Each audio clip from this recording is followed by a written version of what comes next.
ஹரி ஓம். எல்லோரும் இன்புற்று இருப்பது நினைப்பதே அல்லாமல் வேறொன்றும் அறியேன் பராபரமே.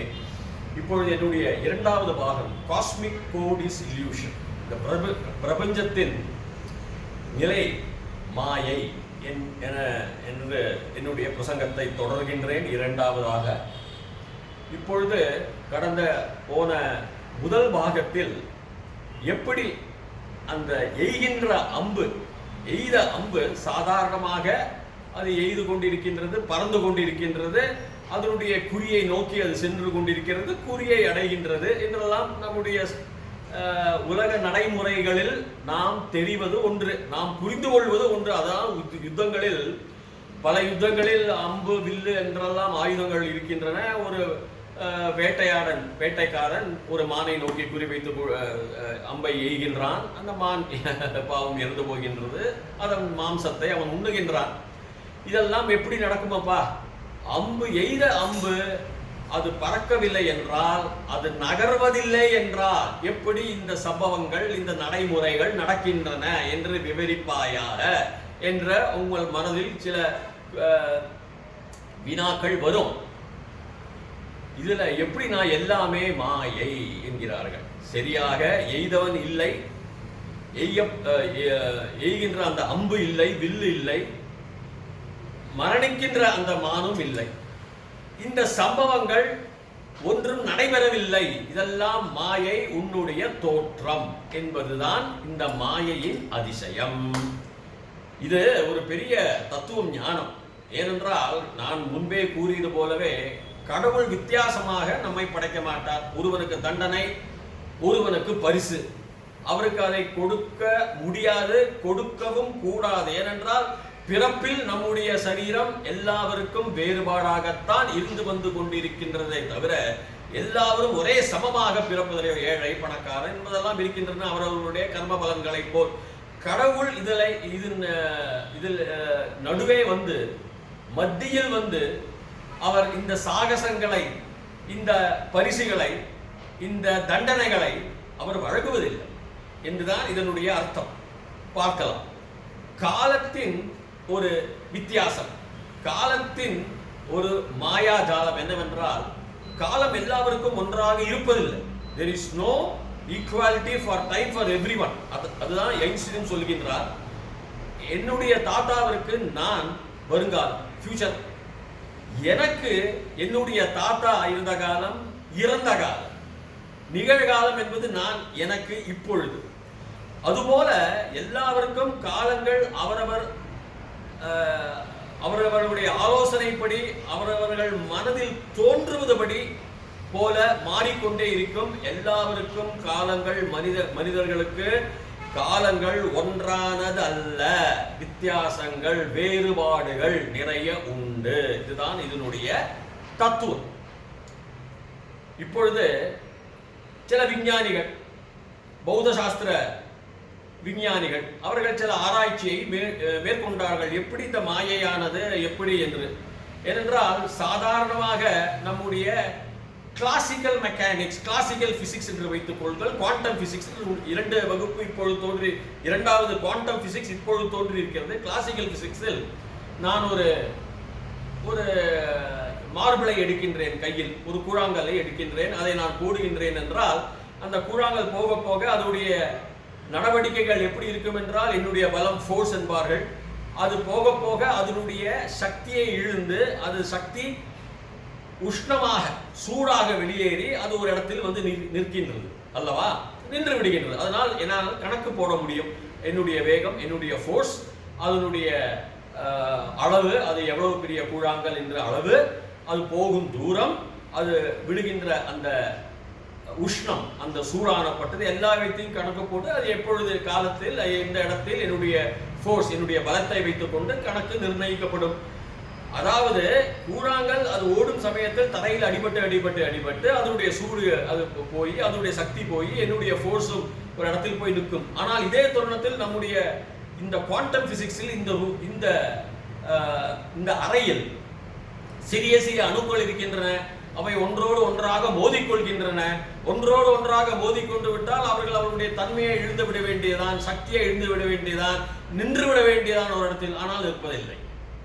அவர்கள் என்றும் மோதிக்கொண்டே இருக்கின்றன என்றுதான் அவருடைய அர்த்தம். இதனால் இதனுடைய மாயாஜாலைகள் பல இருக்கின்றன. உதாரணமாக பெரிய பெரிய வல்லுநர்கள், அதாவது பௌத்த சாஸ்திர வல்லுநர்கள் பெரிய ஆராய்ச்சியை மேற்கொண்டு ஆங்கிலத்தில் டபுள் ஸ்லிட் எக்ஸ்பெரிமெண்ட், குவாண்டம் எரேஷன் ஆராய்ச்சி என்று 2 வகையாக இருக்கின்றன. அதை பற்றி நான் இங்கே கூறுகின்றேன். டபுள் ஸ்லிட் என்பது ஒரு ஜன்னல் எடுத்துக்கொள்ள 2 நீளமான ஜன்னல்களை வைத்துக் கொண்டார்கள். பின்புறம் ஒரு பலகை, ஒரு எழுது பலகை, நம் பள்ளிக்கூடத்தில் நாம் பார்க்கின்றோமே அந்த பலகை இருக்கும். இந்த ஓட்டை, இந்த ஜன்னல் வழியாக, வெறும் ஜன்னல் வழியாக, ஓட்டை வழியாக துப்பாக்கி என்றால் எலக்ட்ரானிக் கன், அணுக்களின் துப்பாக்கி, சாதாரண குண்டு போடும் துப்பாக்கி அல்ல, அணுக்களின் துப்பாக்கியை வைத்துக் கொண்டு சுட்டார்கள். இந்த 2 மூலமாக அந்த அணுக்களின் அணுக்கள், அதாவது எலக்ட்ரான்ஸ் அப்படிம்பாங்க, குவார்க்ஸ் என்பாங்க.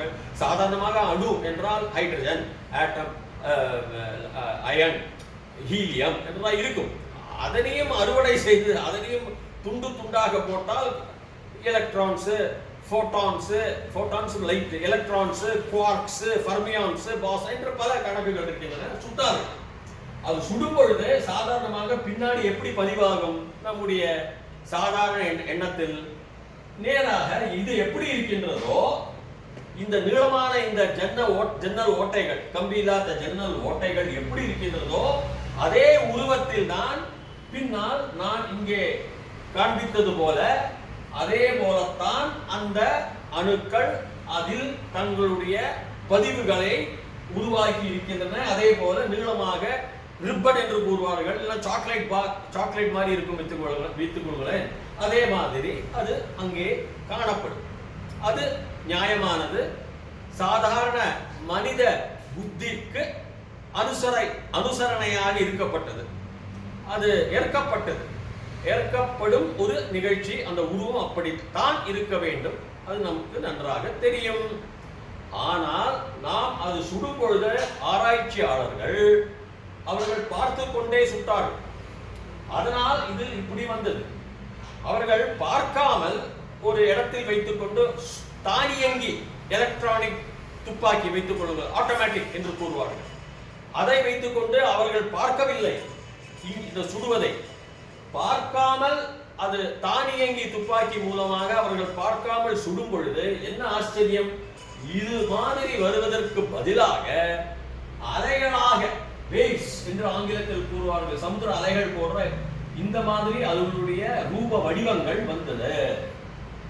இதற்கு பதிலாக சாதாரணமாக நாம் கருதப்படுவது, ஏற்றுக்கொள்வது, நாம் எதிர்பார்ப்பது இந்த நேராக ரிப்பன் என்று, பெண்கள் சிறு குழந்தைகள் ரிப்பனை வைத்து முடியை சூடிக்கொள்வார்கள், முடியை பின்னுவார்கள்.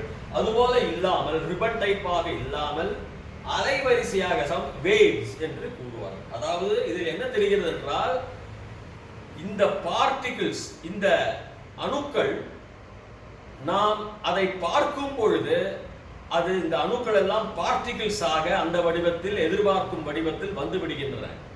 நாம் அதை பார்க்காவிடில் எல்லாம் வேவாக வந்து விடுகின்றன. இந்த வேவ், இந்த அலைகள் பெரிய தத்துவம் இருக்கின்றன. அதை பற்றி நான் பின்வரும் பிரசங்கங்களில் நான் கூறுகின்றேன், சொற்பொழிவில் கூறுகின்றேன். வேவாக மாறி சரி. அதாவது நீங்கள் பார்த்தீர்கள் என்றால் அது பார்ட்டிகள், இந்த அணுக்கள் எல்லாம். பார்க்கவில்லை என்றால் அது வேவ். அதாவது நாம் உயிருடன் இந்த பஞ்ச இந்திரியங்கள் மூலமாக நாம் எதையும் பார்க்கும் பொழுது வடிவங்கள் தெரிகின்றன. நாம் பார்க்காவிடில் அந்த வடிவம் இல்லை, சரியாக அந்த வடிவமே இல்லை. நீங்கள் உங்கள் 5 புலன்களை வைத்துக் கொண்டு நீங்கள் பார்ப்பீர்களே, ஆனால் உங்களுக்கு வடிவங்களும் நிகழ்ச்சிகளும் தெரிகின்றன என்ற அர்த்தம். இதைவிட ஒரு சிறந்த ஆராய்ச்சியை மேற்கொண்டார்கள். அதற்கு பேர் குவாண்டம் இரேஷர் எக்ஸ்பெரிமெண்ட். அதை நான் சுருக்கமாக சொல்கின்றேன். ஆராய்ச்சியாளர்கள் 102 பெரிய கவர்களை எடுத்துக்கொண்டார்கள். அந்த 102 கவர்களில் 2 என்வலப் வைத்தார்கள். ஒன்று அவர்கள் இதே ஆராய்ச்சியை மேற்கொண்டார்கள். இதற்கு பேர் டிடெக்ஷன் டேட்டா. சரி, சுடும் பொழுது இதுக்குள் போகின்றதா என்று ஒரு கேமராவை பொருத்தினார்கள் வைத்துக் கொள்ளுங்கள். போகின்றதா, டிடெக்ஷன், அதாவது அணுக்கள் இது சரியாக நுழைகின்றதா அல்லது பக்கவாட்டில் போய் விடுகின்றதா, அதனால்தான் இந்த வேவ் அலைவரிசைகள் வருகின்றதா என்பதை கண்டுபிடிப்பதற்காக ஆராய்ச்சியை மிகவும் துல்லியமாக, மிகவும் நேர்மையாக, சரியாக செய்வதற்கு ஒரு கேமராவை பொருத்தினார்கள் வையுங்கள். அது இதற்கு பேர் டிடெக்ஷன் டேட்டா ஸ்கிரீன் என்று ஆங்கிலத்தில் கூறுவார்கள். கண்டுபிடித்தல். பிறகு இது இன்னொரு மற்ற கவரில், மற்ற காகிதத்தில் அது எப்படி வடிவம், அதனுடைய ரூபம் என்ன, எப்படி இது உள்ளில் சென்று விட்டு எப்படி பதிவாகின்றது பின்னாடி என்பதை கண்டுபிடிப்பதற்காக ஒரு கவர், ஒரு பேப்பர், காகிதம் என்று வைத்துக் கொள்ளுங்கள். அதனுடைய வடிவத்தை கண்டுபிடிப்பதற்காக இதற்கு பெயர் மெஷர்மெண்ட், அளவு, மெஷர்மெண்ட் டேட்டா, அளவு எண்ணிக்கை, அளவு குறிப்பீடுகள், அந்த ஸ்கிரீன், அந்த பலகை என்று வைத்துக் கொள்ளுங்கள். காகிதம் சுடத் தொடங்கினார்கள். 102 கவர்கள் எல்லாவற்றிலும் ஒரு இந்த டிடெக்ஷன் டேட்டா என்று கூறப்படும் இந்த கேமராவை எடுத்து எல்லாவற்றையும் சுட்டுவிட்டு அதை ஒரு என்வலப்பில் அந்த கவருக்குள் வைத்தார்கள். இந்த மெஷர்மெண்ட், இந்த அளவு எப்படி வருகின்றது, உருவம் எப்படி பதிவாகின்றது என்பதை என்பதற்காக சுட்டுவிட்டு அதையெல்லாம் வேறொரு கவரில் வைத்தார்கள். ஒன்று அவர்கள் பார்க்கவில்லை, அதை அப்படியே கவருக்குள்ள வைத்தார்கள். யாரும் கவரை திறக்கவில்லை, யாரும் கவர்களை பார்க்கவில்லை. அதை வைத்து அந்த 102 கவர்களையும் சீட்டுக்கட்டு நம்ம செய்வது போல, குறுக்குவது போல, சீட்டுகளை கைகளில் நாம் கசிவது போல அவர்கள் அதே போன்ற சீட்டுகளை நன்றாக உலுக்கினார்கள் எல்லாம். பின்பு முதல் கவரை எடுத்தார்கள். அதிலுள் 2 என்வலப் இருக்கின்றன. ஒன்று கேமரா வைத்த ஏதாவது உள்ளே கரெக்டாக சரியாக போகின்றதா என்பதற்காக அந்த என்வலப்பு, மற்றொன்று அதனுடைய வடிவம். முதலில் என்ன செய்தார்கள், இந்த 101ாவதாக எடுத்து பார்த்தார்கள். எல்லாம் சரியாக இருக்கின்றன, எல்லாம் அணுக்களும் இதற்குள் ஏன் குலுக்குகிறார்கள் என்றால் அது எல்லாம் சரியாக சென்று இருக்கிறதா என்பதை பார்க்க. முதலாவது என்வலப்பை எடுத்தார்கள். அதுக்குள் 2 கவர் இருந்தன. ஒன்றாக 2ஐயும் பிரித்தார்கள். கரெக்டாக சரியாக இருந்தது. அதில் எல்லாம் இது சென்று இருந்தது. இது இந்த எலக்ட்ரான்ஸ், அணுக்கள்.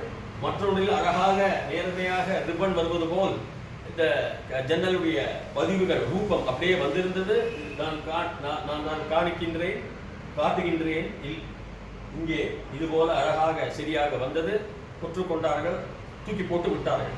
102வது கவரையும் எடுத்தார்கள். ஏனென்றால் எல்லாவற்றிலும் பதிவாகி இருக்கின்றதா இந்த ஆராய்ச்சி, அதிலேயும் சரியாக இருந்தது. எதிர்பார்த்தபடி இதுபோல் சென்று இருக்கின்றது. இதில் இதே போல ரூப வடிவங்கள் வந்தது. அதையும் தூக்கி போட்டு விட்டார்கள். மிச்சம் அவர்களில் இருப்பது 100 கவர். அதில் 50 கவர்களை திருப்பியும் குலுக்கிவிட்டு 50 கவர்களை இடது பக்கத்தில் வைத்தார்கள். 50 கவர்களை வலது பாகத்தில் வைத்தார். ஒரு கவரிலும் நான் கூறியது போல 2 என்வலப். ஒன்று டிடெக்ஷன் டேட்டா, கேமரா புரிந்தது. இரண்டாவது ரூபம், அளவு, மெஷர்மெண்ட் டேட்டா. முதல் 50 கவர்களை கை வைத்தார்கள். அதை திறந்தார்கள். அதிலுள் 2 கவர்கள் இருந்தன. ஒன்றன் பின் ஒன்றாக அந்த ஒரு கவரை, இந்த கவரை திறந்தார்கள். டிடெக்ஷன் எல்லாம் பதிவாகி இருந்தன. மற்ற கவர்களையும் மற்றொன்றையும் திறந்தார்கள். அதில் எல்லாம் அவர்கள் எதிர்பார்த்தபடி இந்த ரிப்பன் ரூபத்தில் பதிவாகி இருந்தன இந்த எலக்ட்ரான்ஸ், சுட்ட எலக்ட்ரான்ஸ். 50 கவர்களையும் திறந்தார்கள். அதில் உள் இருக்கும் 2 என்வலப்புகளையும் திறந்தார்கள். அவர்கள் எதிர்பார்த்தபடி சரியாகவே, கரெக்டாகவே எதிர்பார்த்தபடி அப்படித்தான் இருக்க வேண்டும், அப்படித்தான் இருந்தது. சரி, அதை தனியாக வைத்து விட்டார்கள். இரண்டாவது வலது பக்கத்தில் இருக்கும் 50 கவர்களை திறந்தார்கள். திறக்கும் பொழுது இந்த டிடெக்ஷன் டேட்டா, கேமரா பொறித்தது ஒன்றன் பின் ஒன்றாக எடுத்து அவர்கள் உள்ளே அதை பார்க்கவில்லை, ஒன்றுமே பார்க்கவில்லை. கவரை எடுத்தார்கள், கிழித்தார்கள், எரித்தார்கள், சாம்பலை தண்ணீரில் கரைத்தார்கள். அவ்வளவுதான். அதில் என்ன இருக்கின்றது, அதில் டேட்டா போயிருக்கின்றதா என்றா எல்லாம் ஒன்றுமே அவர்கள் கணக்குகளுக்காக, குறிப்புகளுக்காக, எண்ணிக்கைகளுக்காக அதெல்லாம் ஒன்றுமே பார்க்கல. அப்படியே எடுத்து அவர்கள் கிழித்தார்கள், எரித்தார்கள், நீரில் மூழ்கினார்கள். அவ்வளவுதான். இரண்டாவது பை அட்டுக்கள், அதில் என்ன இருக்கின்றன? உருவ ரூபங்கள் இருக்கின்றன, இருக்க வேண்டும்.